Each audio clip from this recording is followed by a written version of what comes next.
Hola, muy buenos días, muy buenas tardes o muy buenas noches, dependiendo de la hora en que veas el video. Vamos a comenzar con el estudio del tema de teoría electromagnética por la unidad 1, análisis vectorial. Esta unidad pues nos dará varias herramientas para expresar y operar los campos vectoriales que vamos a estudiar en la unidad 2 y en la unidad 3, que son los campos electrostáticos y los campos magnetostáticos. Entonces vamos a definir qué es un escalar y qué es una cantidad vectorial.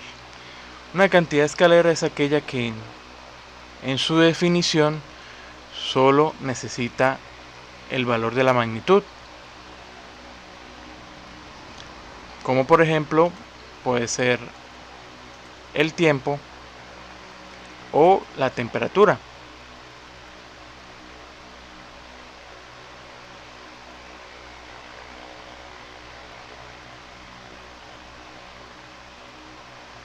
¿Sí? Generalmente cuando se hace una medición de temperatura en cualquier situación se habla de 34 grados centígrados, 270 Kelvin, pero no se expresa dirección, a diferencia de las cantidades vectoriales, donde sí se necesita, además de la magnitud, expresar la dirección de la cantidad. Entonces, un ejemplo, lo vamos a ver en la unidad 2, son los campos electrostáticos o los campos magnetostáticos. Esta es la forma como se define una cantidad vectorial. Una letra mayúscula sobre ella una flecha. En los libros generalmente pues colocan la letra, no le colocan la flecha, pero lo muestran con un tipo de letra en negrilla para diferenciarlos de otras variables. Entonces cuando hablamos de cantidades escalares y cantidades vectoriales, entonces vamos a tener que también pues estamos hablando de campo escalar o campo vectorial. Entonces vemos o vamos a ver que esos campos escalares se pueden definir, en este caso por ejemplo el potencial, podríamos definir 15 voltios, o sea la magnitud en este caso es una constante, o podríamos expresar el potencial en función de una variable, en este caso distancia. Entonces a X distancia el valor del potencial va cambiando. Entonces podemos encontrar esas dos definiciones. Lo mismo sucede en un campo vectorial. En un campo vectorial podemos encontrar un vector con coeficientes constantes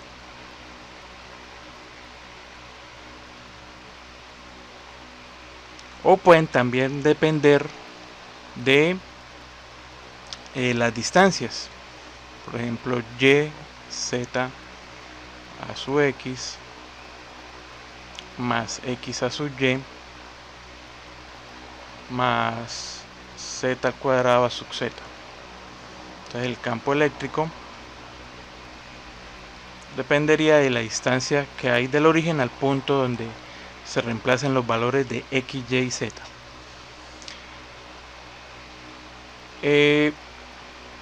Un concepto para destacar es que no va a depender del tiempo. O sea, nunca vamos a encontrar una T por acá. ¿Por qué? Que estamos hablando de campos, o vamos a hablar de campos electrostáticos o magnetostáticos. O sea, son campos que no varían en el tiempo. Lo que en señales se llama sistemas lineales e invariantes en el tiempo. Entonces siempre lo vamos a encontrar es en función de distancias. Ya en la siguiente asignatura, que es propagación, ahí sí se tienen en cuenta los campos variantes en el tiempo. ¿Sí? Pero eso ya es tema de una asignatura posterior.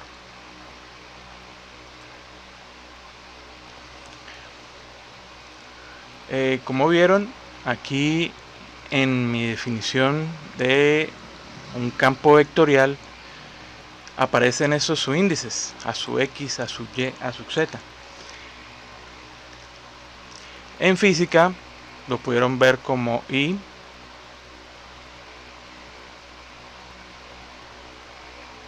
J y K. Aquí lo vamos a llamar como a su x, a su y, a su z en el caso de coordenadas cartesianas. Entonces, esos vectores son los vectores unitarios de dirección.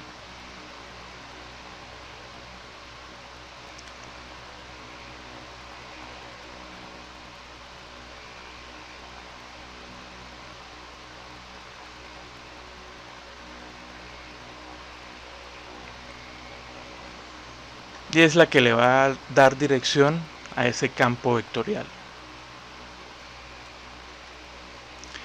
Entonces, esos vectores unitarios los podemos definir de esta forma. A sub A sería igual al vector A, aquí tenemos la flecha, sobre su magnitud. Pues esa magnitud sería las componentes al cuadrado. ¿Sí? Entonces la componente en dirección a su x al cuadrado más la componente en dirección a su y al cuadrado más la componente en la dirección a su z al cuadrado. Entonces a sub A es un vector cuya magnitud equivale a la unidad que me indica la dirección del vector A. Entonces, por ejemplo, le definamos un vector B. 3 a su x más 2 a su y menos 5 a su z. Si queremos sacar el vector unitario del vector B, a sub B, será igual a 3 a su x más 2 a su y menos 5 a su z sobre la magnitud. Entonces raíz de 3 al cuadrado más 2 al cuadrado más menos 5 al cuadrado.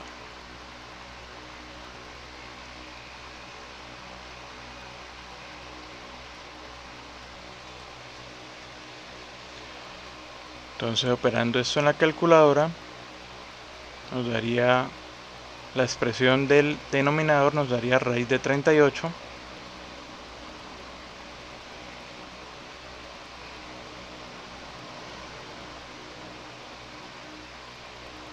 más 2 raíz de 38 a su y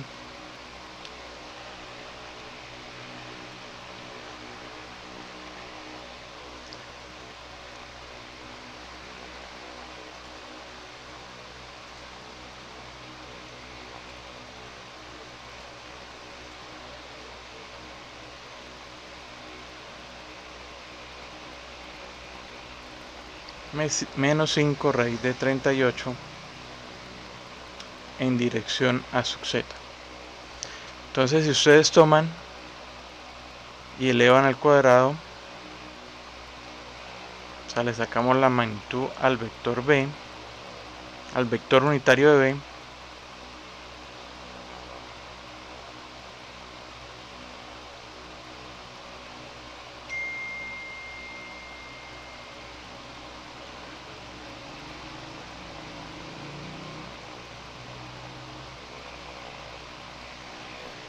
perdón, aquí no va sin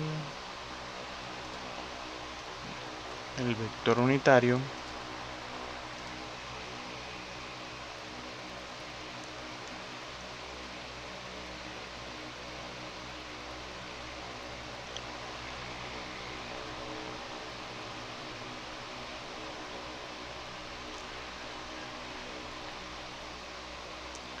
más menos 5 raíz de 38 al cuadrado, y sacamos la raíz. La magnitud de ese vector a sub b sería igual a 1, ¿sí? Entonces cumpliría lo que está diciendo aquí. A sub b es un vector cuya magnitud equivale a la unidad. Y este vector que tenemos acá me indica la dirección, en este caso, del vector b, ¿sí? Sin tener en cuenta estas magnitudes. Bueno, hasta ahora hemos visto la definición de campo escalar, campo vectorial y de vector unitario. Ahora vamos a ver cómo es que, por ejemplo, o de dónde sale la definición de este vector b. 3 a sub x, 2 a sub y, menos 5 a sub z. Y es a través de la definición del sistema de coordenadas. Entonces, un punto en el espacio puede definirse como la intersección de tres superficies. Esas superficies pues son cantidades constantes que, dependiendo del sistema de coordenadas en que se esté trabajando, pueden ser longitudes o ángulos. Entonces, el primer sistema de coordenadas ya lo hemos visto en algunos ejemplos en la de definición de campos vectoriales y de vector unitario, que es el sistema de coordenadas cartesiana. Entonces nosotros tenemos nuestro eje de coordenadas cartesianas, el eje X, el eje Y y el eje Z. Es una definición en el espacio. Entonces aquí pues no están representados, pero el eje menos Z iría hacia abajo, el eje menos Y hacia la izquierda y el eje X hacia el fondo de la figura. Nuestro sistema rectangular de coordenadas vamos a tener tres longitudes, ya la hemos visto, X, Y y Z. Esas longitudes pueden tomar valores desde menos infinito a infinito en cada uno de esos tres ejes. Bueno, en el ejemplo habíamos definido que el vector b era 3x, 3 a su x, más 2 a su y, menos 5 a su z. ¿Sí? Esta es una forma de definir el vector b. Otra forma sería utilizando este sistema de paréntesis. Entonces aquí solamente anotamos los coeficientes que acompañan a los vectores dirección unitario. Entonces sería 3, 2, menos 5. Entonces aquí podemos ver los vectores dirección. El vector a su x pues va en la dirección del eje x positivo. El vector dirección a su y pues va en la dirección del eje y positivo, y el vector a su z en el de eje z positivo. Este sería el primer sistema de coordenadas, donde tenemos tres longitudes, x, y, z. Entonces aquí x, según la definición que dijimos del vector b, sería igual a 3, y igual a 2 y z igual a menos 5. Entonces tenemos el plano x igual a 3, es un plano infinito que está variando en y y en z, pero x es constante, en este caso es igual a 3. Tenemos el plano y igual a 2 que varía en x, pero es constante en y. Y tenemos el plano z igual a menos 5. Entonces varía en x y y, pero z permanece constante. La intersección de esos tres puntos sería nuestro vector B.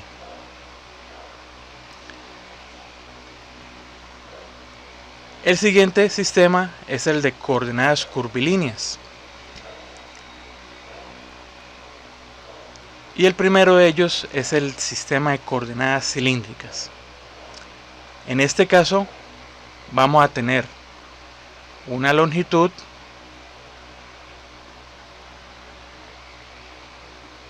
un ángulo y Z también es una longitud.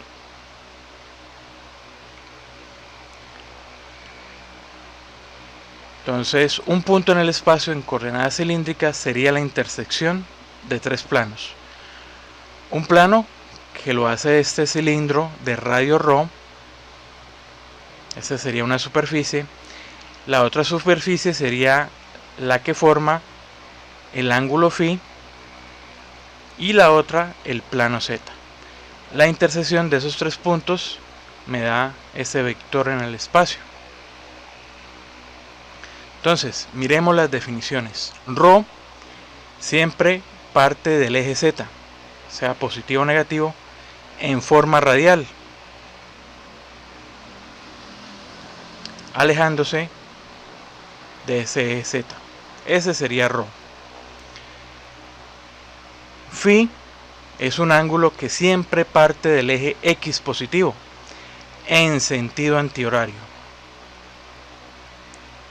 Y a Z pues la variación ya sea en el eje positivo o en el eje negativo. Entonces, según esas definiciones, ρ puede tomar valores desde 0, o sea, ubicado sobre el eje Z, hasta el infinito. Φ puede tomar valores desde el eje X, o sea, cuando vale 0, hasta 2π, o sea, cuando da la vuelta completa en su giro. Y Z pues puede variar en todos los valores positivos y negativos de su eje. Un ejemplo de un punto en el espacio expresado en coordenadas cilíndricas, llamarlo C, sería 5, π medios, menos 3, que en la forma donde van los vectores dirección nos quedaría 5 a su ρ más π medios a su φ menos 3 a Z. ¿Sí? Y ahí tendríamos definido el vector. Entonces, bueno, como les dije al principio, pues estos vectores pueden ser constantes o pueden variar. Por ejemplo, un vector D que sea ρ al cuadrado a su ρ más coseno de φ a su φ más ρ cuadrado seno de φ a sub z. Podemos encontrarlos con coeficientes constantes o que varíen. El siguiente sistema es el sistema de coordenadas esféricas. Lo mismo, tenemos tres superficies. En este caso R es una longitud,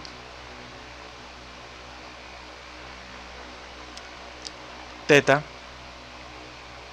es un ángulo y φ también es un ángulo.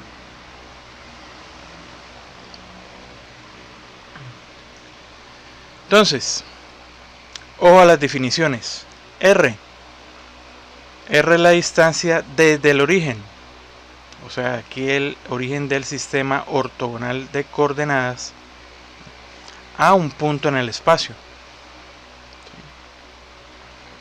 ρ partía del eje Z hacia afuera. R ahora parte desde el origen hacia afuera. Entonces puede tomar valores de 0 hasta infinito. θ Teta es el ángulo que se mide a partir de ¿dónde? Del eje Z positivo. ¿Sí? Parte del eje Z positivo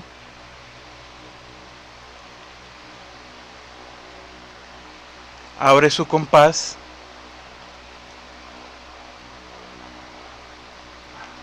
¿sí?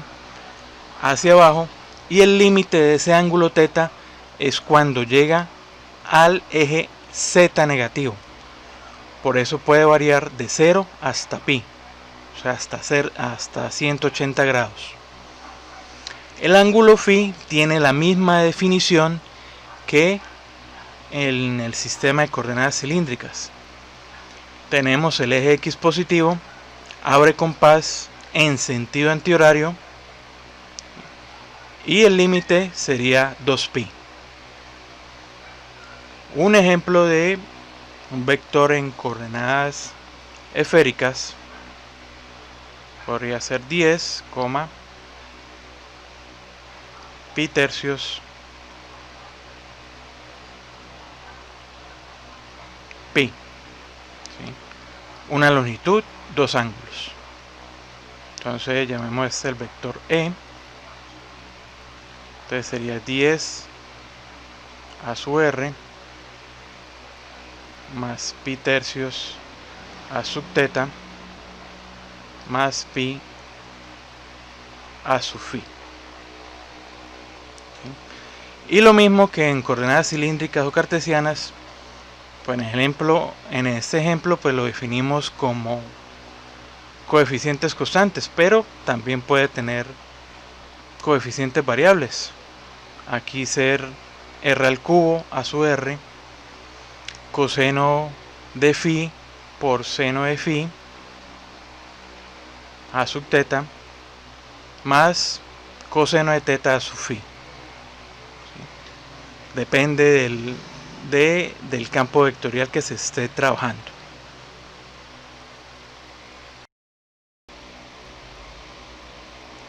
Una pregunta que podría surgir al observar los diferentes sistemas de coordenadas es: ¿dónde coloco el origen?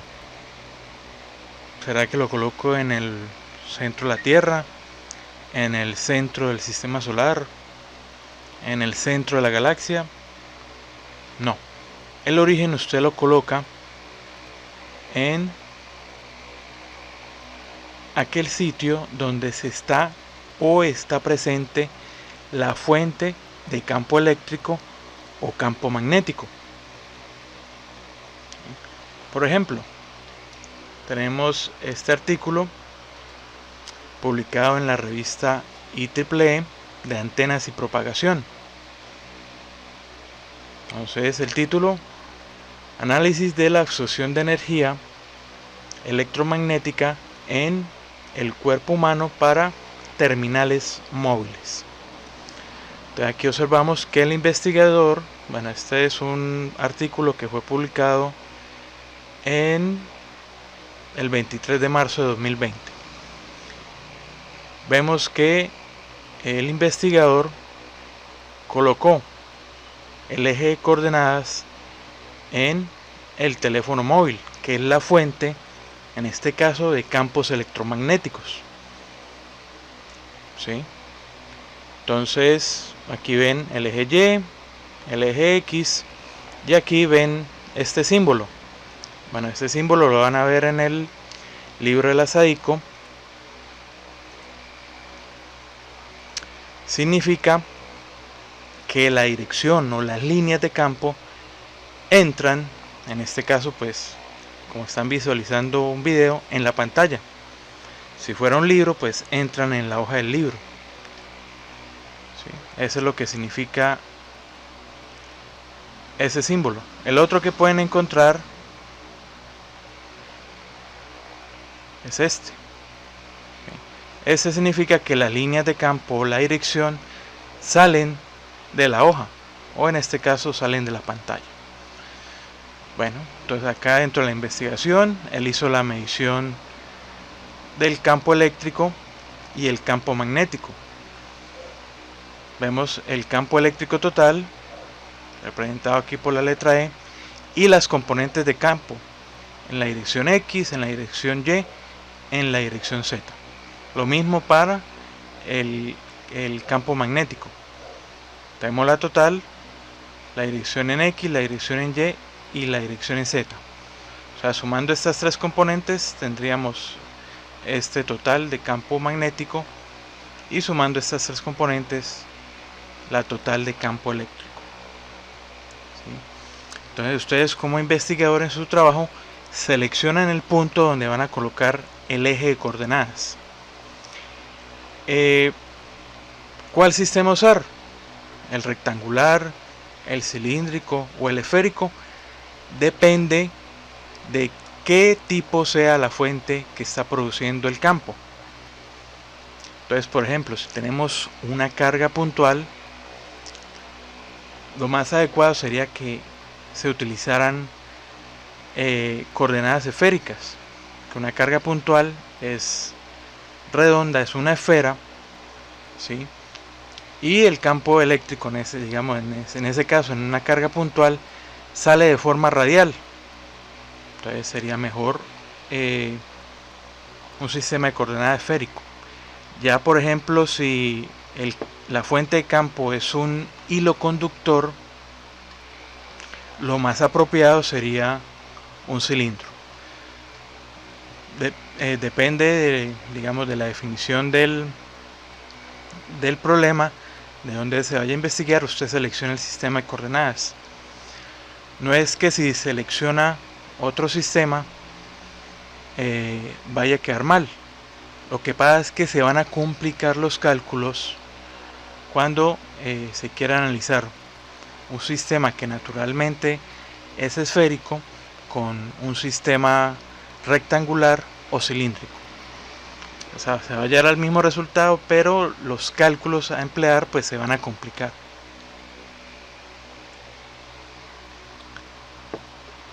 Habiendo definido ya los sistemas de coordenadas, cómo se definen los vectores en los diferentes sistemas de coordenadas, vamos a pasar ahora a las operaciones que podemos realizar con esos campos vectoriales. Entonces, las dos primeras operaciones son las básicas: adición y sustracción de vectores. Entonces yo tengo definido un vector A, un vector B, la suma de esos dos vectores, entonces nos va a dar como resultado un vector C, ya sea aplicando la regla del paralelogramo o la regla del triángulo.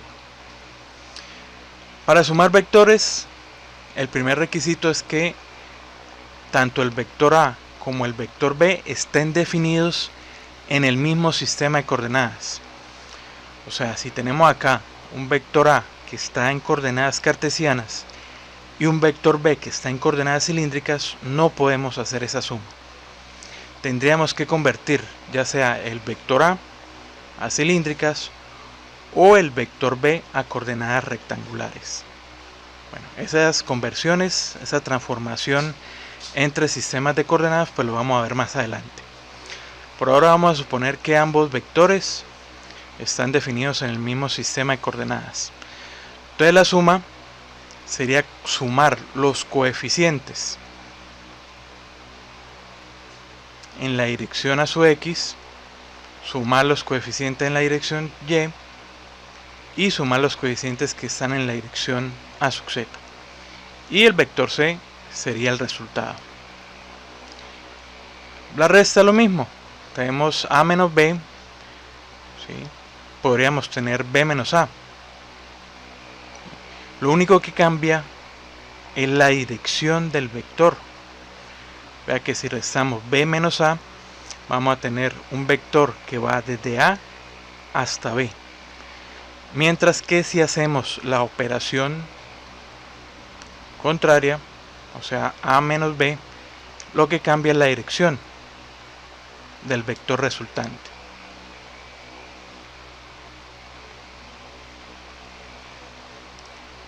Bueno, con la operación de sustracción de vectores, entonces vamos a definir dos conceptos. Uno es el vector posición y otro el vector distancia. El vector posición es la distancia del origen al punto P. Entonces tenemos el origen, que es el punto O, hasta un punto en el espacio P. Esta es la representación O, P y la flecha sobre ambas letras. El vector distancia es la diferencia que hay entre dos vectores posición.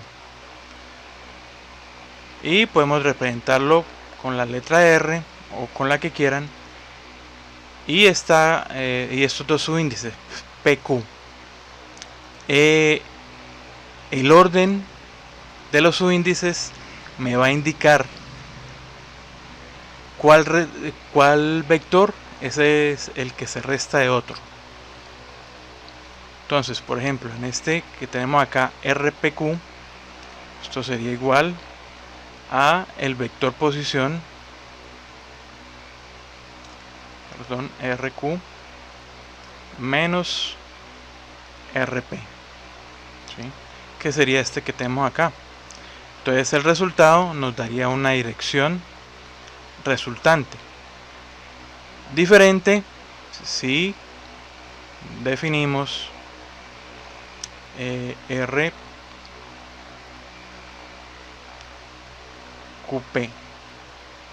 Entonces sería vector posición P menos el vector posición Q, RQ. Lo que va a cambiar es la dirección de la resultante. Entonces vamos a ver o vamos a definir dos vectores. Los vamos a observar utilizando GeoGebra como herramienta de visualización. Bueno, entonces acá vamos a definir el vector origen.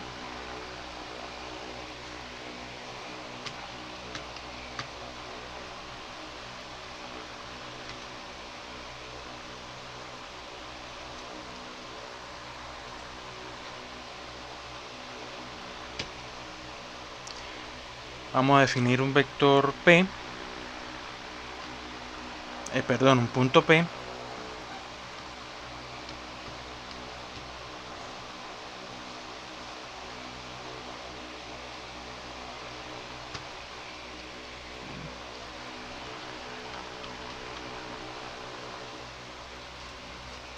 Entonces el punto inicial sería el origen.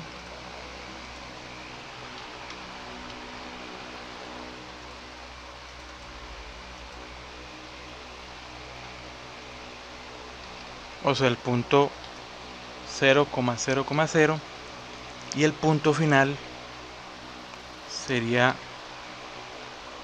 el P. Entonces eso es lo que sería un vector posición. ¿Sí? Va del origen a un punto en el espacio. Podemos definir otro punto en el espacio, voy a llamarlo Q.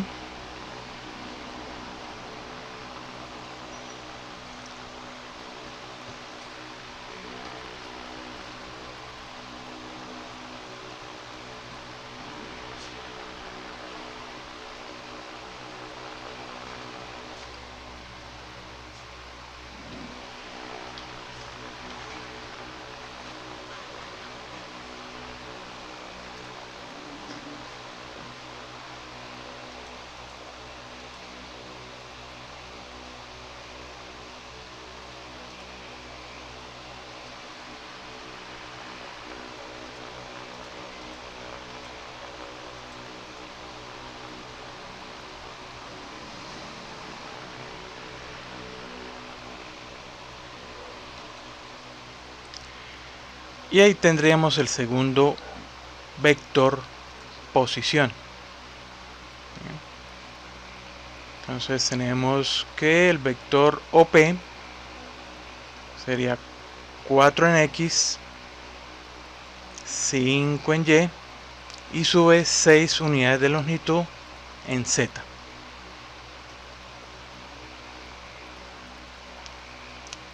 El vector OQ sería menos 3 en Y, como por acá, aquí tenemos el vector X, menos 2 en Y, menos 2 en Y y 5 unidades en Z. Esos serían dos vectores posición. Ahora, si quiero hacer el vector distancia,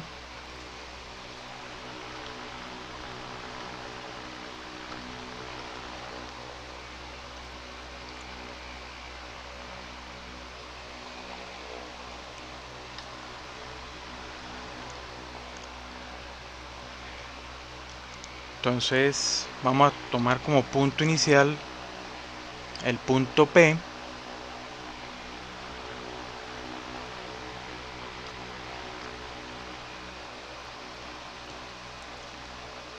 y como punto final el punto Q.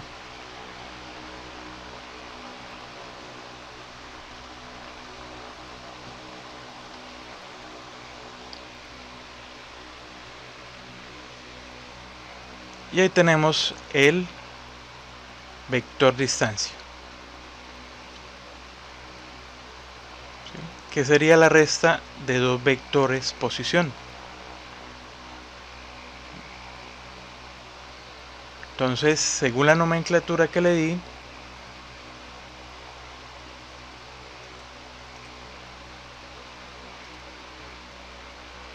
RPQ sería Q menos P.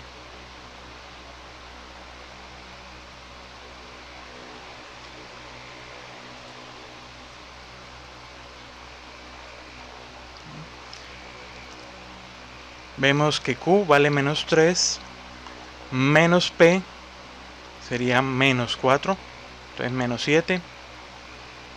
Q en el punto de dirección a su Y vale menos 2, menos 5, nos da menos 7.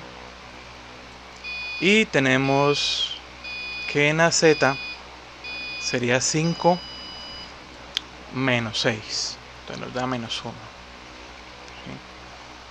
Si queremos el vector de Q a P, pues sería cambiar la posición y obtenemos el mismo valor.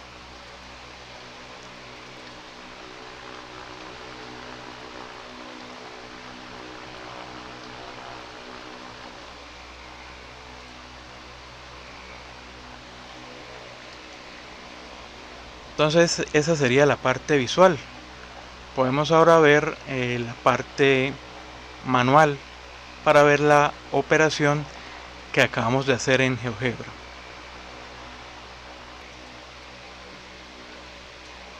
Entonces en GeoGebra habíamos definido el vector posición P, que era 4,5,6, que es lo mismo 4 a su X más 5 a su Y más 6 a Z. Y el vector Q, que era menos 3, menos 2 y 5, que sería igual a menos 3 a su X menos 2 a su Y más 5 a su Z. Son los dos vectores de posición que dibujamos inicialmente. Entonces luego hallamos el vector distancia. O sea, vamos a ponerle D, que sería PQ.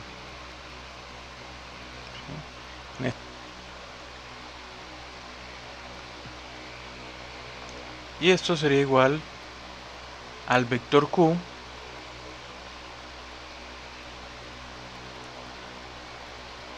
menos 3 a su X menos 2 a su Y más 5 a su Z. menos el vector P, 4 a su X más 5 a su Y más 6 a Z. Entonces este signo menos pues le va a cambiar el signo a todos estos términos, se quedaría negativo, negativo, negativo. Entonces menos 3 menos 4 menos 7ax menos 2 menos 5 menos 7 a su y, 5 menos 6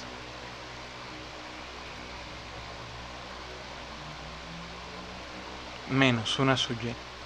Y ese sería el vector distancia de P a Q. Ahora si hacemos el vector distancia de Q a P, entonces sería primero el vector P,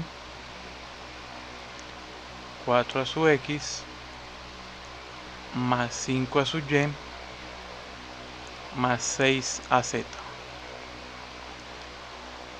menos, ahora sería el vector Q,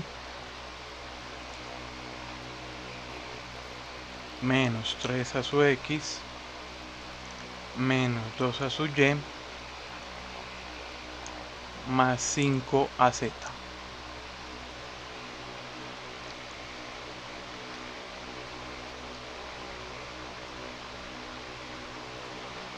Entonces este signo menos me va a cambiar el signo a todos estos números. Entonces menos por menos este quedaría más, menos por menos este quedaría más, y más por menos quedaría menos. Entonces sería 4 más 3, 7 a su X, 5 más 2 más 7 a su Y, 6 menos 5 más a su Y. Ese sería el vector de Q a P.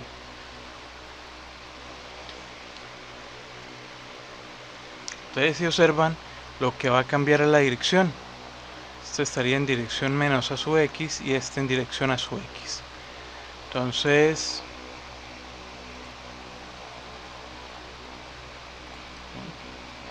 que corresponde con el resultado que obtuvimos aquí utilizando esta herramienta. ¿Sí? Entonces si hiciéramos la resta de Q a P, entonces obtendríamos un vector pero con la flechita o la cabeza de la flecha apuntando hacia P. Esos serían los ejemplos para vector posición y vector distancia. Bueno, vamos a continuar. Ya vimos las operaciones de suma y sustracción de vectores. Ahora vamos a ver la multiplicación de vectores. Entonces en este caso vamos a tener tres tipos de multiplicación. La primera es la multiplicación por un escalar, donde solo va a cambiar la magnitud del vector. ¿Sí? Entonces tenemos una constante k que la va a multiplicar por un vector a. Entonces este vector a se verá incrementado por k veces y obtendríamos el vector b. En este caso tenemos como entrada un vector, sale un vector. Esa es la más sencilla de las operaciones de multiplicación. Ahora tenemos el producto escalar o producto punto de dos vectores. Entonces nosotros tenemos el vector a y el vector b. El producto escalar o producto punto pues se representa de esta manera: a punto b. ¿Sí? Entonces acá tenemos la definición en función trigonométrica. A punto b será igual a la multiplicación de la magnitud de a por la magnitud de b.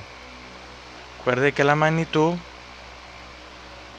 el raíz de a sub x al cuadrado más el coeficiente a sub y al cuadrado más az al cuadrado. Esa sería la magnitud de a. La magnitud de b, pues lo mismo, los coeficientes de b, todo elevado al cuadrado y luego la raíz. Por el coseno de teta a sub b, o sea el ángulo más pequeño formado entre los dos vectores a y b.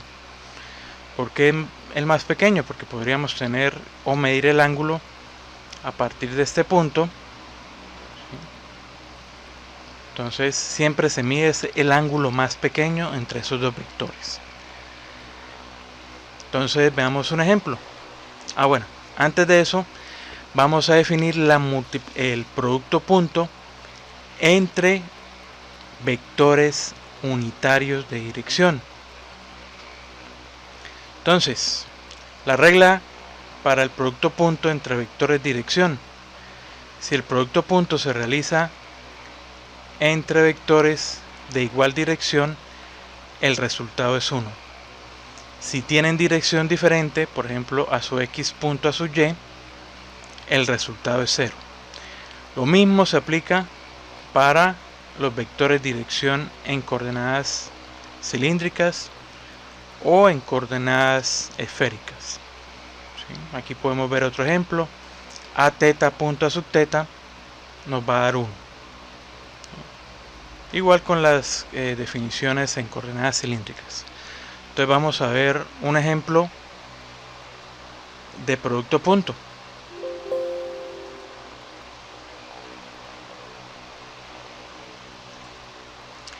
Entonces vamos a correr hacia arriba.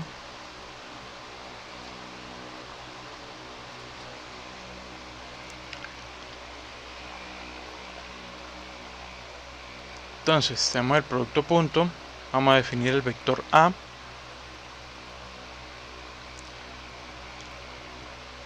Vamos a ver 2 a sub x menos 3 a sub y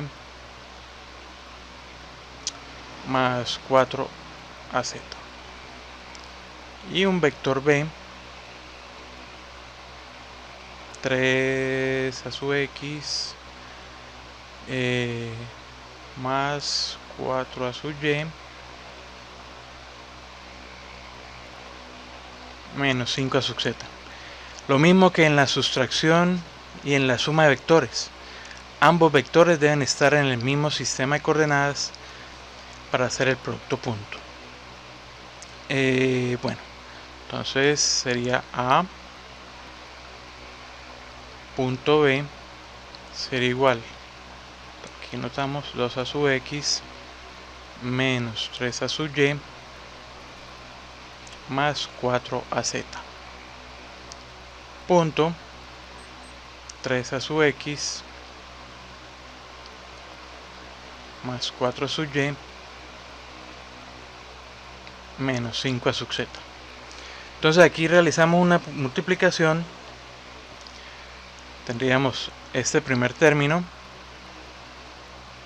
el 2 a sub x, lo multiplicaríamos por este, luego por este y luego por este. Entonces 2 a sub x 2 por 3 nos daría 6. A sub x punto a sub x nos da 1. 6 por 1 6. Más 2 por 4 nos daría 8. A sub x punto a sub y vimos que nos da 0.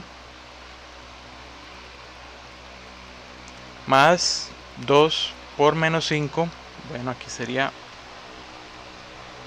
menos 10. A sub x punto a sub z nos da 0. ¿Qué significa? Que solamente nos queda este término, 6. Entonces podemos eliminar estos términos sabiendo ya cómo es la operación en el producto punto.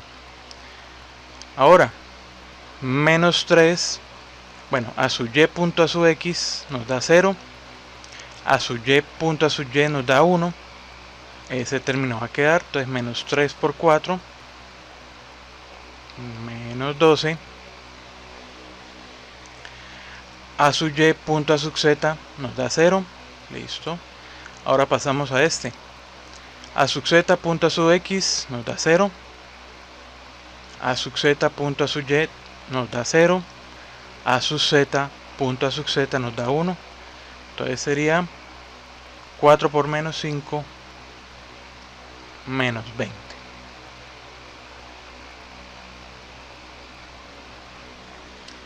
Entonces tendríamos que el resultado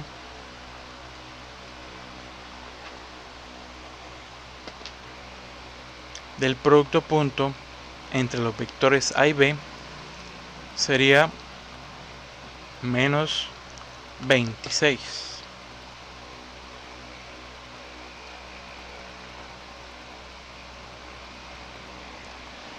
Entonces observen la operación producto punto. En la operación producto punto se realiza entre dos vectores y el resultado es un escalar, ¿sí? Porque ya no tiene vector dirección que lo acompañe. Entonces, con ese concepto, el producto punto produce un escalar, o sea, una cantidad que solo tiene magnitud.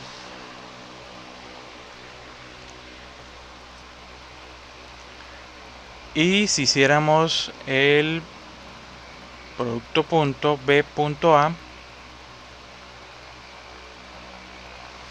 vamos a obtener el mismo resultado.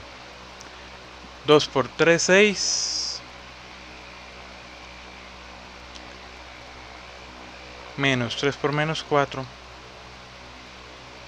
y 4 por menos 5. Entonces tenemos que el producto punto cumple la propiedad conmutativa.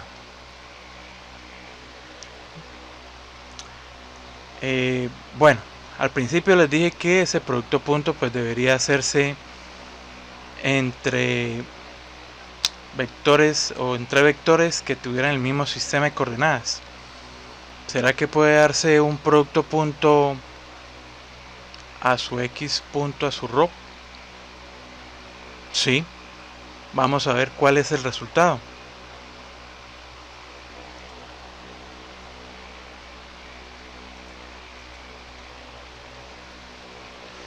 Entonces aquí tenemos dos tablas que nos resumen el producto punto entre sistemas con coordenadas diferentes. La primera tabla es el producto punto entre coordenadas cartesianas o rectangulares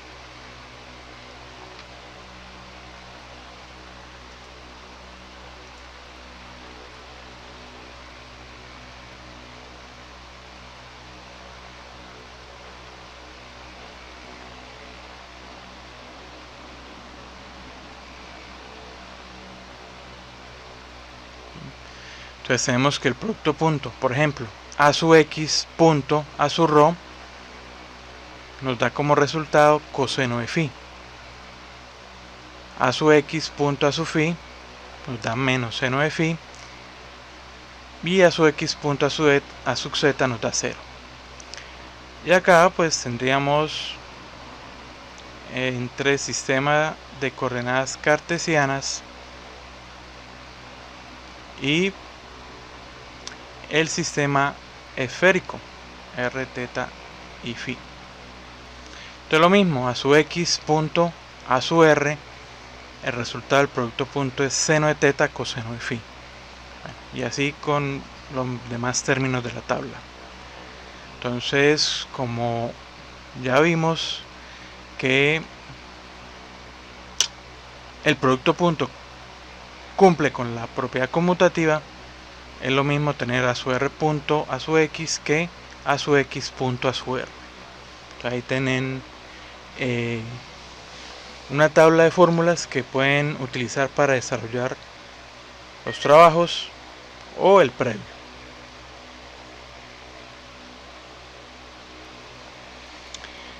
Bueno, tenemos las propiedades que cumplen la suma y la sustracción.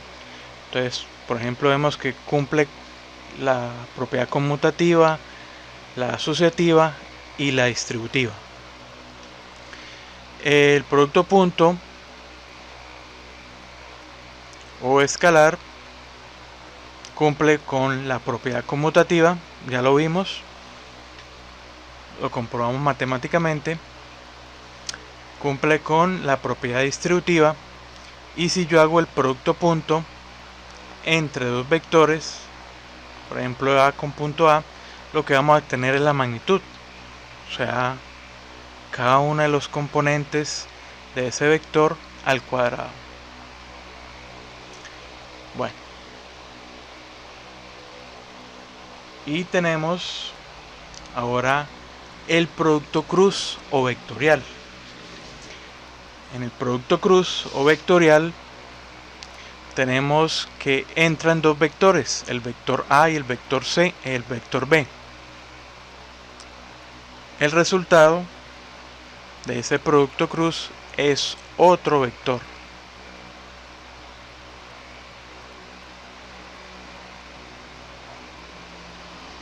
¿Sí? Entonces entran dos vectores, sale como resultado otro vector. Ese vector que resulta de aplicar el producto cruz o vectorial es un vector ortogonal al plano que forman los vectores A y B. O sea, se formaría 90 grados respecto al plano que forma el vector A y el vector B. Ortogonal significa que hay 90 grados. Lo mismo que se llamaría un vector normal. La magnitud de este vector resultante sería el área del paralelogramo formado por los vectores A y B. Entonces aquí tengo el vector A, tengo el vector B, hago la proyección de esos dos vectores y este sería el área que formaría esa proyección. Al sacar la magnitud de ese vector C, obtenemos el valor de esta área. Y como les dije, pues estamos hablando de un vector normal, o sea, forma 90 grados con este plano. El plano determinado por el vector A y por el vector B. ¿Cómo se halla el producto cruz entre dos vectores? Bueno, se utiliza la siguiente matriz. A cruz B, entonces sería igual. En la primera fila vamos a colocar los vectores dirección. Acá en el ejemplo está para un sistema de coordenadas rectangular. Pero si fuera uno cilíndrico, entonces aquí iría a su ρ, a su φ y a su z. O si fuera esférico, a su r, a su θ, a su φ. En la segunda fila tiene que ir el primer vector. En este caso sería el vector A, los coeficientes del vector A. Y en la última fila, los coeficientes del vector B. Aquí pues para hallar el producto cruz, bueno, aquí nos tienen desarrollar la fórmula, pero se podría hacer fácilmente. Por ejemplo, para la dirección a su x sería multiplicar la diagonal principal a su y por b sub z. ¿Sí? O sea, vamos allá a la componente a su x, tapamos esta columna y hacemos la multiplicación de diagonales a su y por b sub z menos la diagonal secundaria a sub z por b sub y. Esa sería la componente en dirección a su x. Para hallar la componente en dirección a su y, entonces tapamos esta columna y nos queda la multiplicación de la columna secundaria a sub z b sub x menos la diagonal principal a sub x b sub z. ¿Sí? Bueno, hay unos libros que lo trabajan de forma diferente. Entonces aquí en vez de ir más, va menos.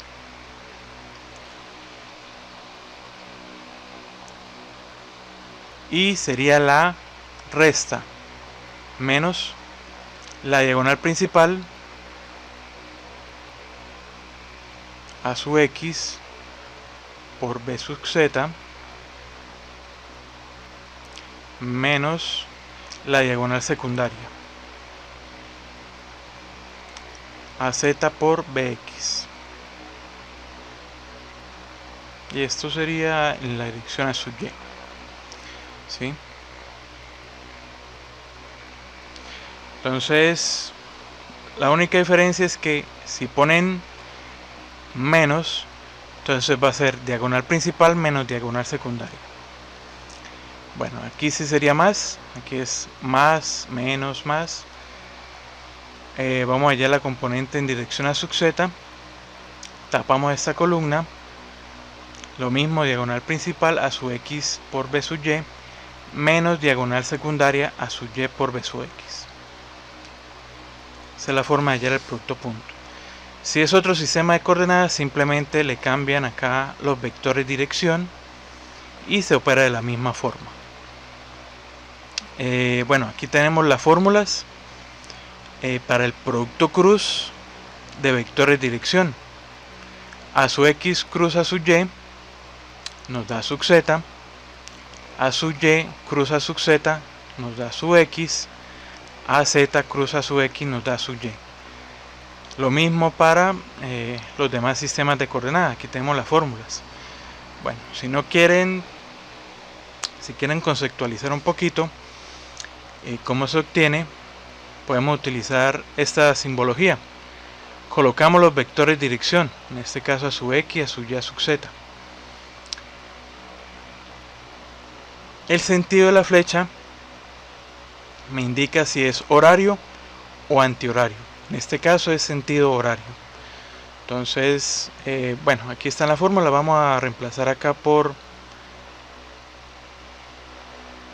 coordenadas cilíndricas a su ρ.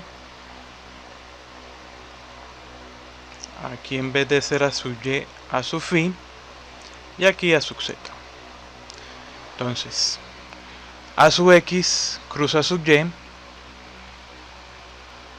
Perdón, a su ρ cruz a su phi nos da el contrario. ¿Cuál es el que está al lado contrario? A sub z.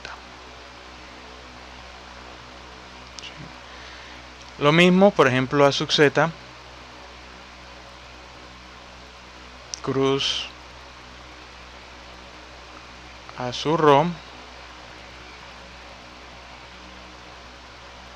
nos daría el que está en el lado contrario, a su phi.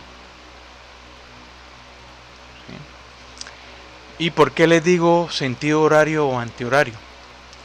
Resulta que el producto cruz no cumple con la propiedad conmutativa.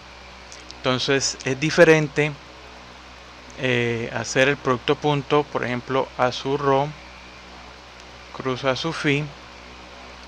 Es diferente a hacer a su phi cruz a su ρ. Entonces hagámoslo acá. Acá sería a su phi,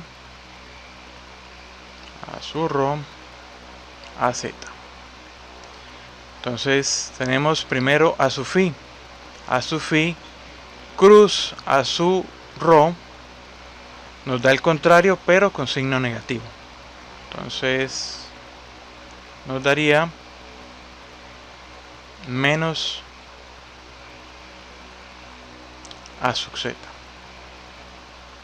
Mientras que cuando hicimos esta operación nos dio a z positivo. ¿Sí?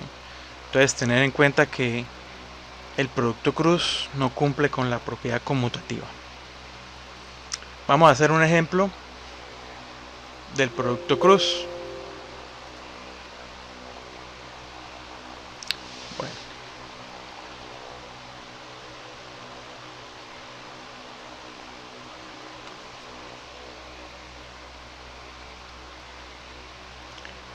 Entonces tenemos el vector A. Vamos a hacer el mismo que teníamos definido. 2 a su x menos 3 a su y más 4 a z, y el vector B igual a 3 a su x más 4 a su y menos 5 a su z.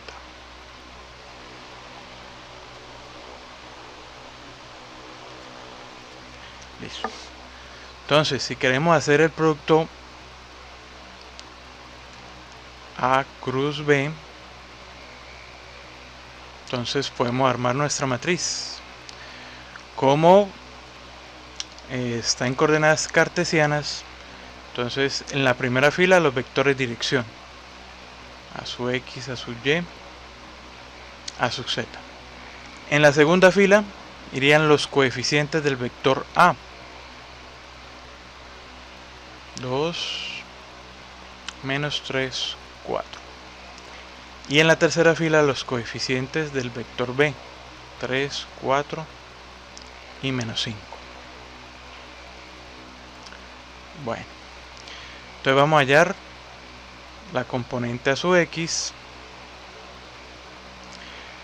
Entonces nos olvidamos de esta columna y tenemos en cuenta solo la columna a su y y a su z. Diagonal principal, menos 3 por menos 5, o sea, menos 3 por menos 5, menos la diagonal secundaria, 4 por 4.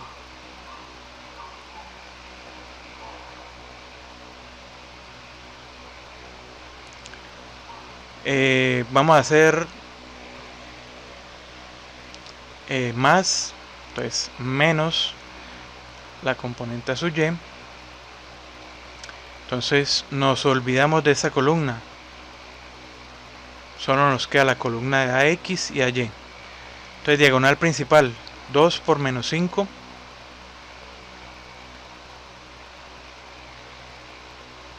menos la diagonal secundaria, 4 por 3. Y esa sería la componente a su y. Entonces más menos más, vamos a hallar la AZ. Entonces como vamos a hallar la componente AZ, nos olvidamos de esta columna y solo tenemos en cuenta estas dos. Diagonal principal, 2 por 4, menos 3 por 3.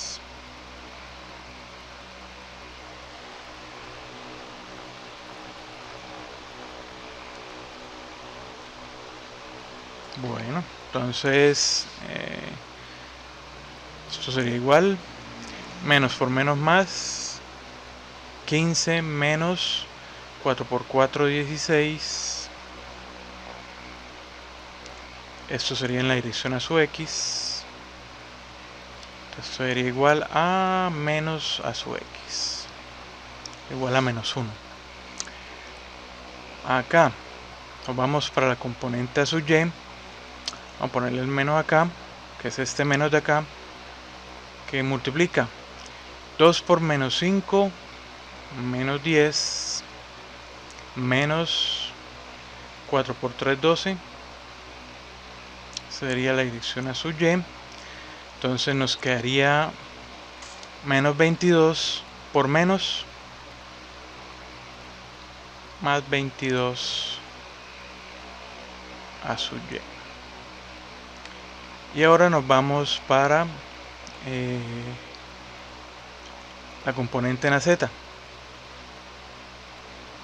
4 por 2, 8. A ver, 3 por 3, menos 9 por menos, más 9. Y esto sería en dirección a z, que sumando acá sería 8 más 9,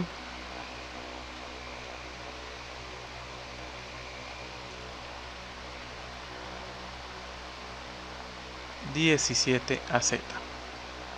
Entonces aquí tendríamos a cruz B.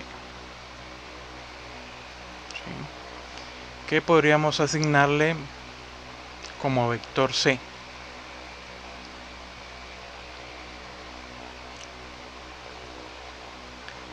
Y este sería el producto cruz entre A y B.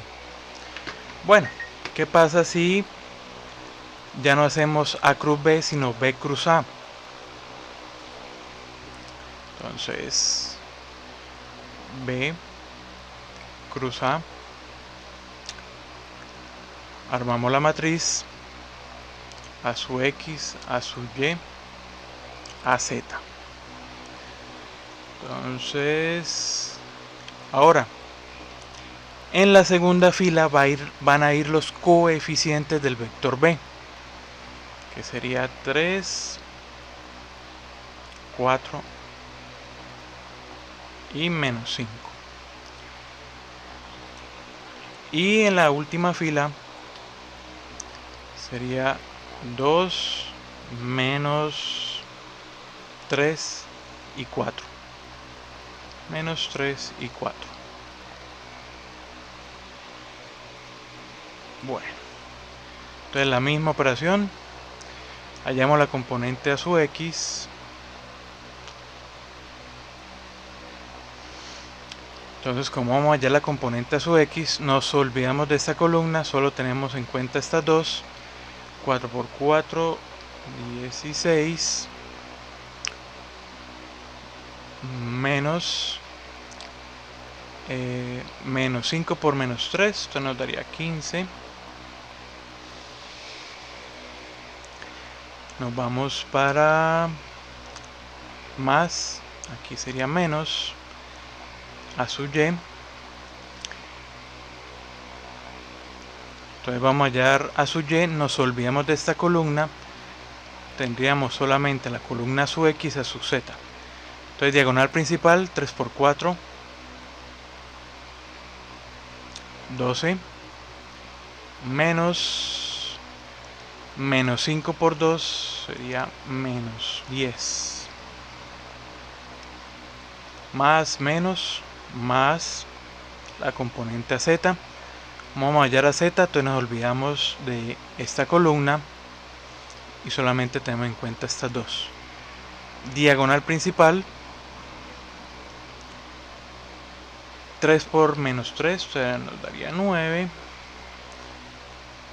menos la diagonal secundaria, 4 por 2, 8.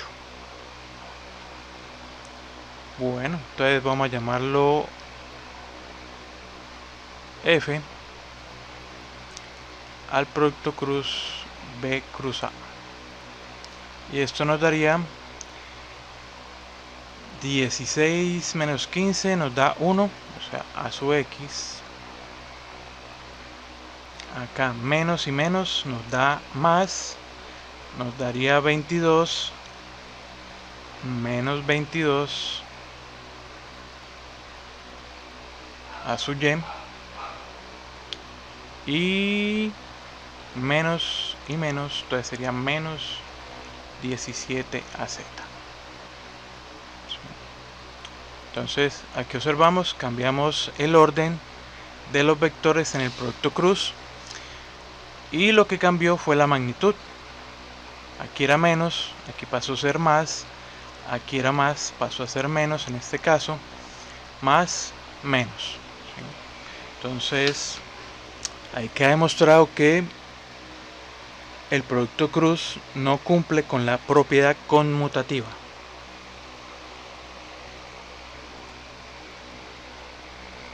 Entonces, como no cumple con la propiedad conmutativa, entonces tenemos que tener en cuenta, por lo menos en estas operaciones o en estas fórmulas, cuál es el orden en el producto cruz, para ver si son positivas o negativas.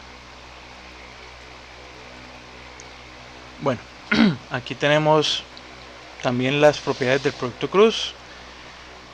Ya lo comprobamos matemáticamente. No cumple con la propiedad conmutativa, o sea, es anticonmutativa. No cumple con la propiedad asociativa. Cumple con la propiedad distributiva y con el escalamiento. Entonces, otra de las operaciones que son útiles en donde utilizamos campos vectoriales son las componentes de un vector, las cuales pueden ser componentes escalares, o sea, solamente se obtiene una magnitud, o componentes vectoriales, donde obtenemos otro vector. ¿Sí? Entonces aquí tenemos la definición de la componente escalar y la componente vectorial. Estas dos operaciones son muy útiles cuando se desea calcular la componente normal o tangencial de un vector sobre una superficie dada. ¿Sí? Y son operaciones que ya hemos tratado. Por ejemplo, en la componente escalar es el producto punto, en la componente vectorial sería el producto punto. Aquí este nos da como resultado una magnitud multiplicada por un vector unitario. Esa es la definición de las componentes escalares y vectoriales. En los libros le llama la proyección del vector A sobre el vector B, o la proyección del vector sobre una superficie. Bueno, cuando le estaba explicando el sistema de coordenadas, les expliqué que dependiendo del problema, un tipo de sistema de coordenadas sería más beneficioso para resolver el problema. Resulta que si nosotros nos dan un vector, un campo vectorial en coordenadas cartesianas, y el problema en su solución es más factible realizarlo en coordenadas cilíndricas, entonces nosotros tenemos ciertas expresiones matemáticas que nos permiten hacer las transformaciones entre un sistema de coordenadas y otro.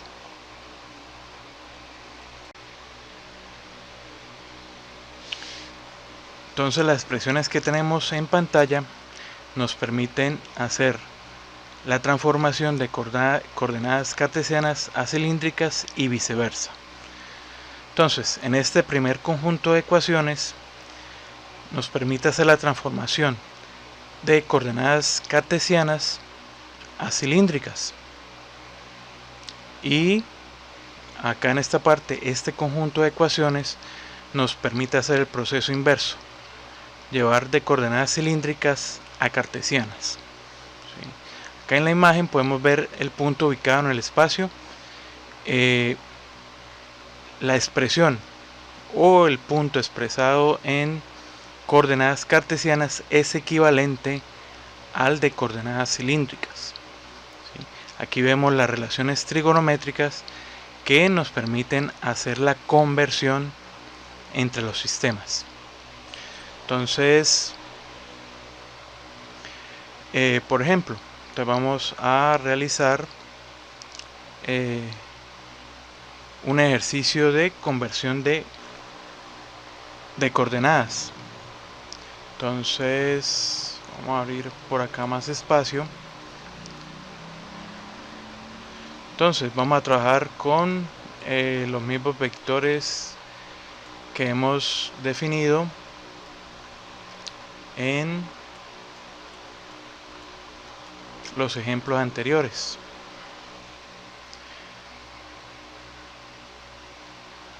Entonces tenemos que A es igual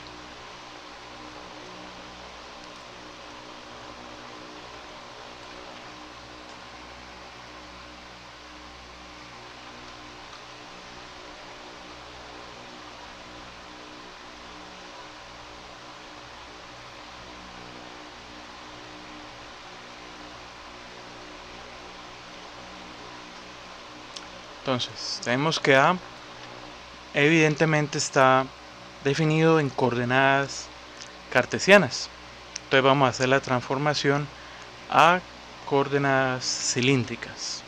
Entonces en este caso ρ sería igual a raíz de x cuadrado más y al cuadrado. Entonces tendríamos que sería 2 al cuadrado más menos 3 al cuadrado. Entonces esto nos da igual a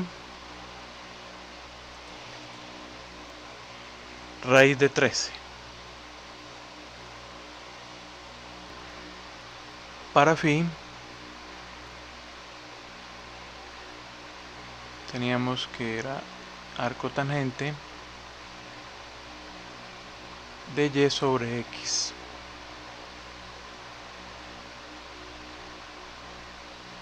Entonces tenemos que y vale menos 3, x vale 2.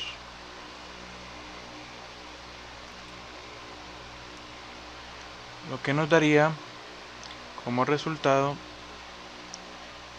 menos 56.31 grados. Entonces esta función trigonométrica lo hice en la calculadora en modo DEC. Entonces por eso la respuesta acá está en grados. Bueno, y z no cambia en el sistema cilíndrico con respecto al cartesiano. Entonces sería igual a 4. Entonces analicemos acá una situación. Bueno, ya tenemos los valores en coordenadas cilíndricas, ρ, φ, z. Pero si nos acordamos de la definición de coordenadas cilíndricas, pues ρ iba de 0 hasta infinito, φ iba de 0 hasta 2π, y z pues podría ir desde menos infinito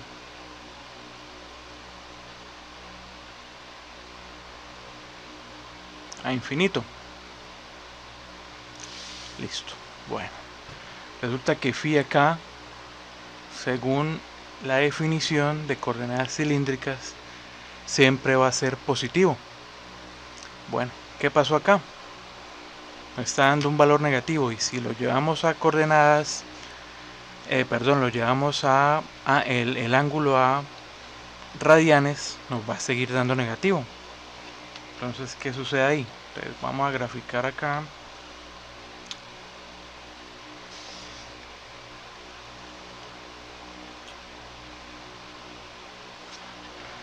Bueno, aquí vamos a tener x, x, y, menos x, menos y. El eje z, considerémoslo saliendo de la pantalla. El eje z positivo. Bueno, entonces vamos a localizar esos dos puntos. X es 2 positivo, así más o menos, 1, 2, y menos 3, menos 1, menos 2, menos 3. Entonces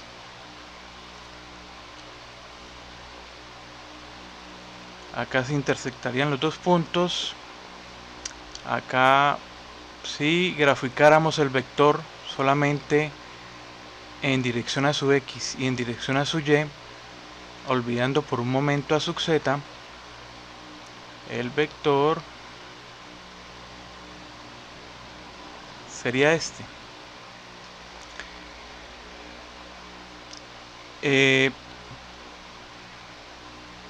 Según la definición, el cotangente sería el ángulo, la longitud en y, o sea, sería este y sobre x, o sea, este sería x, o sea, ese ángulo menos 56 que calculamos vendría siendo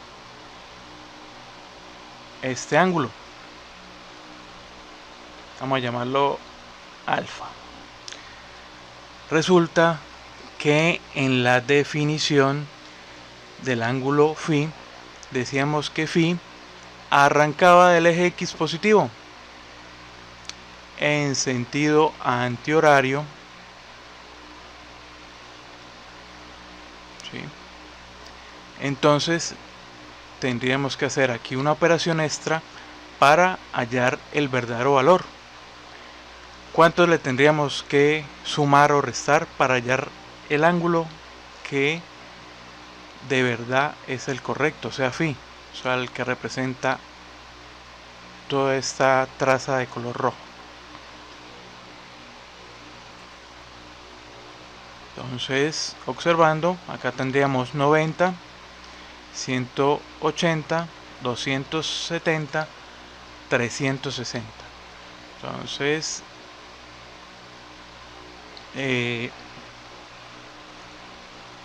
phi sería 360 grados menos este ángulo que hallamos, que sería 56.31. Entonces el verdadero valor del ángulo phi sería igual a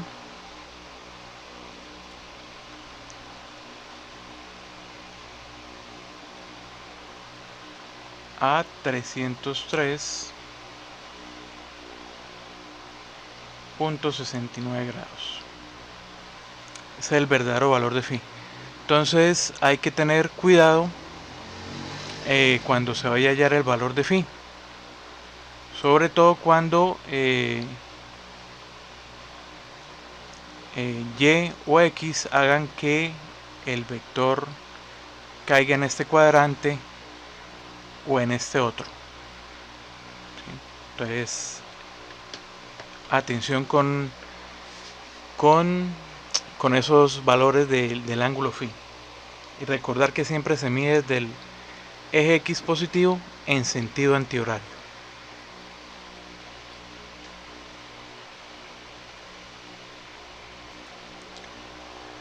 Bueno, entonces ahí tenemos o realizamos un ejemplo sobre el sistema de transformación de coordenadas.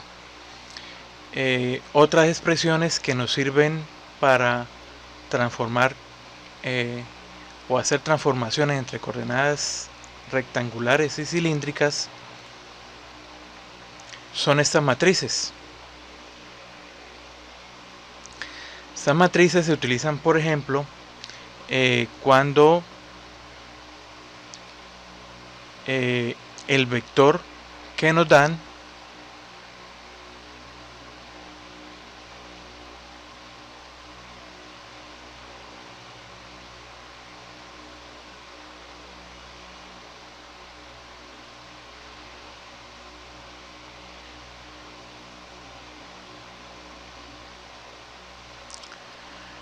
no está o no tiene coeficientes constantes. Por ejemplo, aquí está dependiendo de la distancia x, aquí está dependiendo de la multiplicación de las distancias y por z, y aquí de la distancia de z al cuadrado.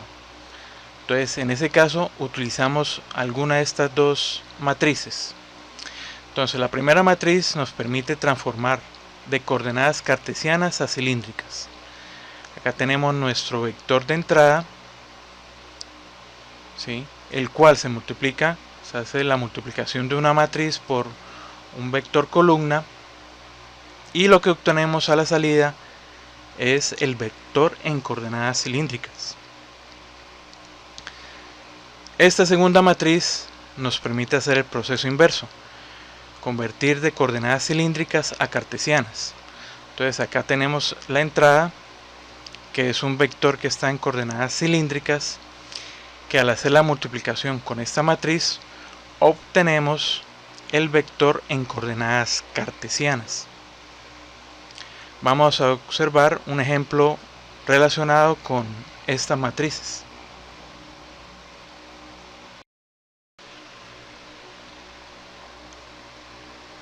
Bueno, entonces vamos a definir digamos un vector C. Vamos a definirlo en coordenadas cilíndricas. Rho cuadrado a su rho más coseno de phi a sub phi más rho z a sub z. Listo. Como tenemos un vector en coordenadas cilíndricas, lo queremos llevar a coordenadas rectangulares o cartesianas. Entonces utilizamos la segunda matriz. Entonces esa matriz sería a sub x, a sub y, a sub z. Esa sería la salida. La matriz de transformación sería coseno de phi menos seno de phi, 0, seno de phi, coseno de phi, 0, 0, 0, 1. Sería la matriz de transformación. Y la matriz de entrada serían los coeficientes. Rho al cuadrado, coseno de phi, rho por z. Ese sería nuestro vector de entrada. Entonces aquí hacemos la multiplicación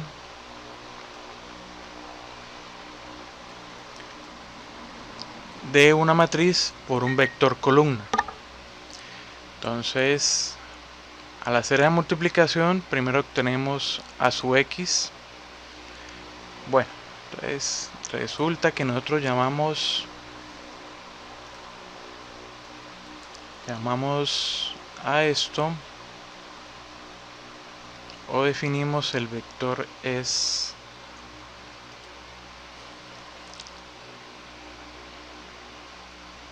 cx, cy, cz. Entonces, al hacer la multiplicación de esta matriz por este vector columna, lo que vamos obteniendo son cada una de las componentes. Entonces la primera sería cx sería igual, entonces se multiplica la fila por la columna, nos quedaría coseno de phi por rho al cuadrado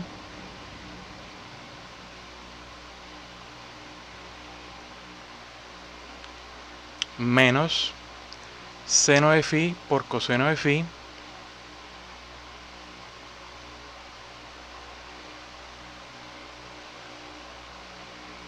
más 0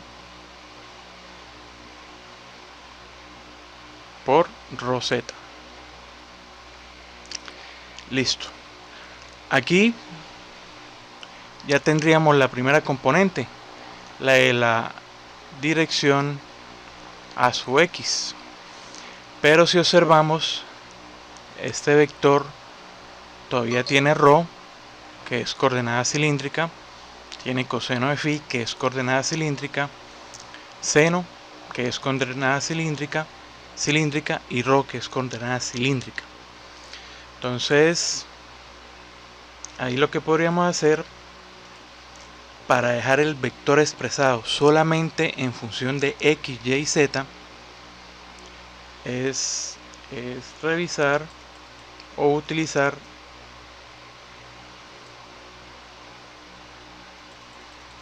estas fórmulas.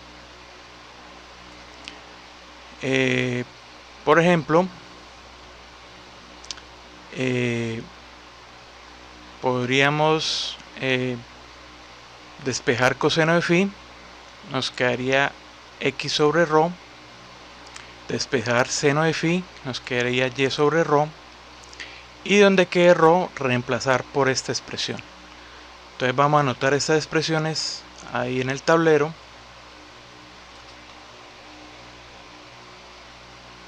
Entonces vamos a anotarla por acá a un ladito. X es igual a coseno de phi, que despejando coseno sería coseno de phi igual a x sobre rho.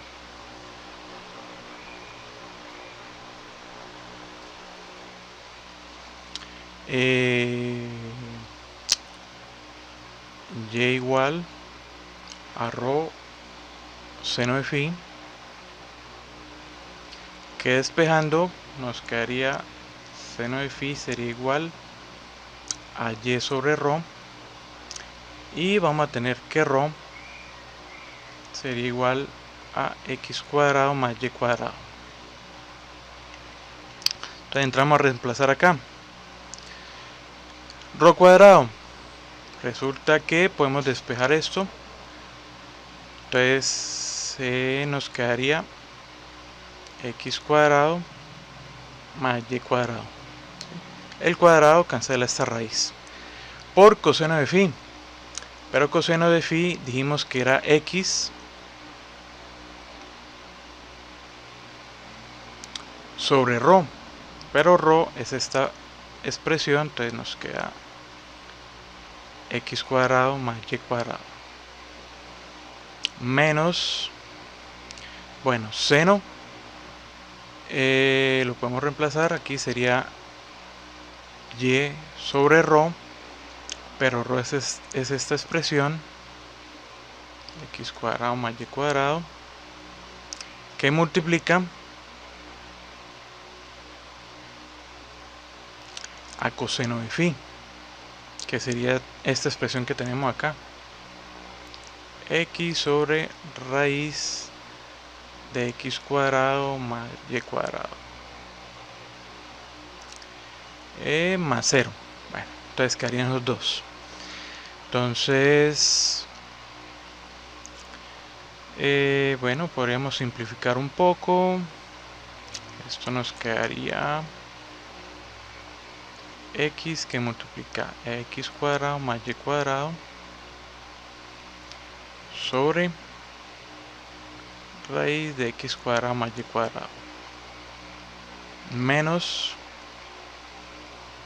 aquí podríamos multiplicar, aquí nos quedaría raíz al cuadrado, se cancelaría la raíz, entonces nos quedaría x cuadrado más y cuadrado, x por y. Ahí solamente tenemos la componente en dirección x. Ahora nos vamos para la componente en dirección y. Cy sería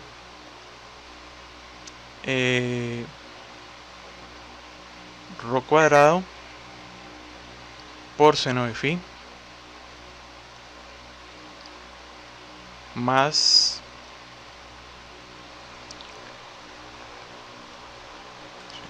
rho cuadrado por seno de phi más coseno de phi por coseno de phi. Nos quedaría coseno cuadrado de phi más 0 por rho z, o sea, más 0. Entonces reemplazamos, aquí nos quedaría x al cuadrado más y cuadrado, ¿sí?, de esta expresión por seno de phi. Seno de phi vimos que es y sobre raíz de x cuadrado más y cuadrado más coseno de phi al cuadrado. Entonces coseno de phi sería esta expresión elevada al cuadrado. Entonces nos quedaría x cuadrado sobre x cuadrado más y cuadrado.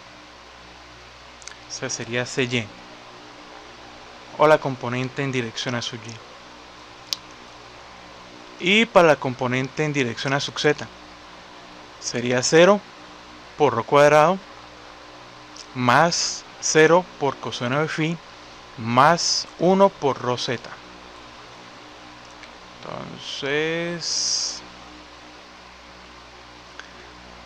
cz, los primeros dos eran 0 más 1 por rho z. Entonces aquí reemplazando nos quedaría rho, que sería raíz de x al cuadrado más y cuadrado por z. y ya ahí ya tenemos las tres componentes del vector. Finalmente sería hacer la suma. Entonces vamos a hacerla por acá. Vamos a hacerle esto.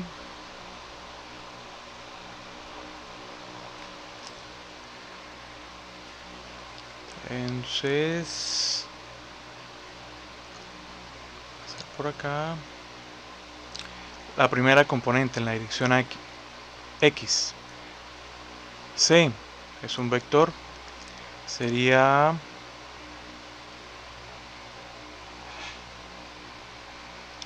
X que multiplica X cuadrado más Y cuadrado por raíz de X cuadrado más Y menos X por Y sobre X cuadrado más Y cuadrado. Y entonces acá ponemos los corchetes y este sería en dirección a su X más esta parte. Acá podemos Y que multiplica a X cuadrado más Y cuadrado sobre raíz de X cuadrado más Y cuadrado más X cuadrado sobre X cuadrado más Y cuadrado. Acá lo mismo, corchetes, sería la dirección A sub Y.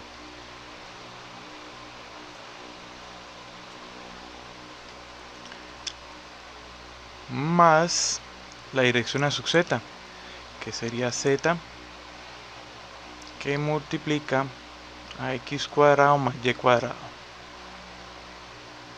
Y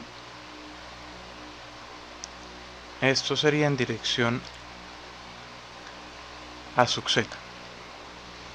Y ahí ya tenemos expresado el vector C, que antes está en coordenadas cilíndricas, en coordenadas rectangulares o cartesianas.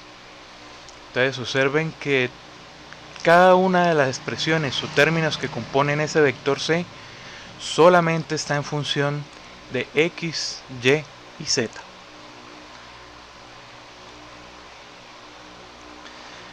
Bueno, entonces vamos a continuar con la transformación entre coordenadas cartesianas y esféricas.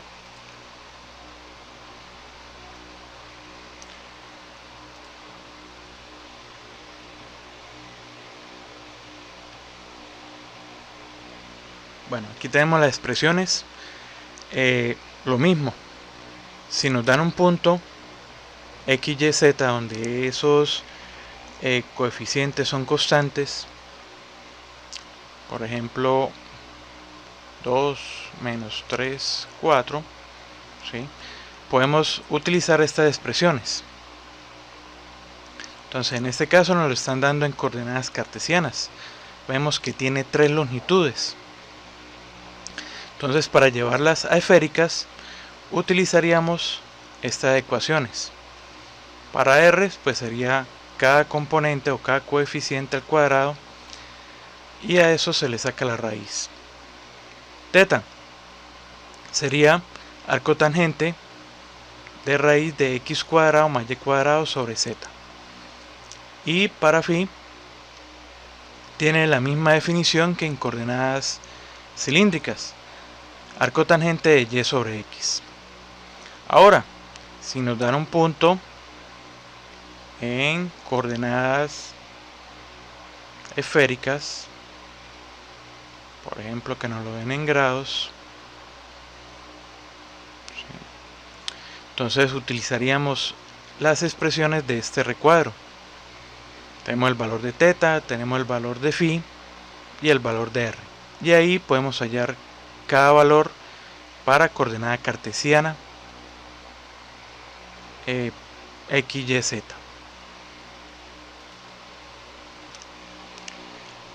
Lo mismo que en el caso de las coordenadas cilíndricas y cartesianas. De pronto nos dan un vector que está expresado en coordenadas cartesianas, donde ese vector no tiene coeficientes constantes.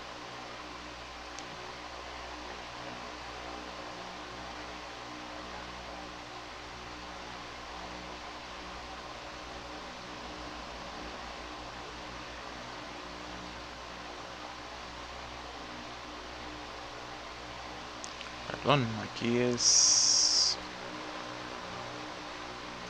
coordenadas cartesianas.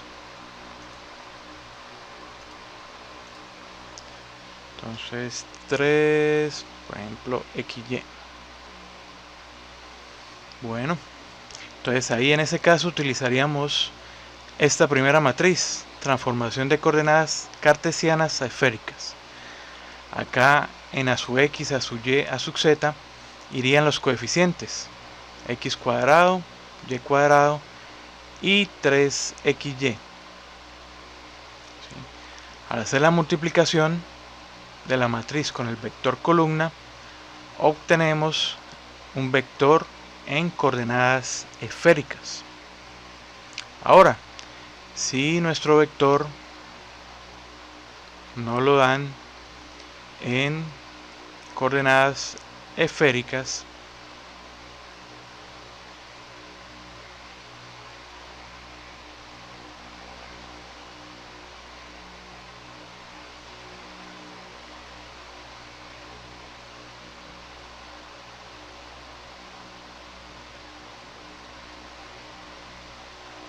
¿sí?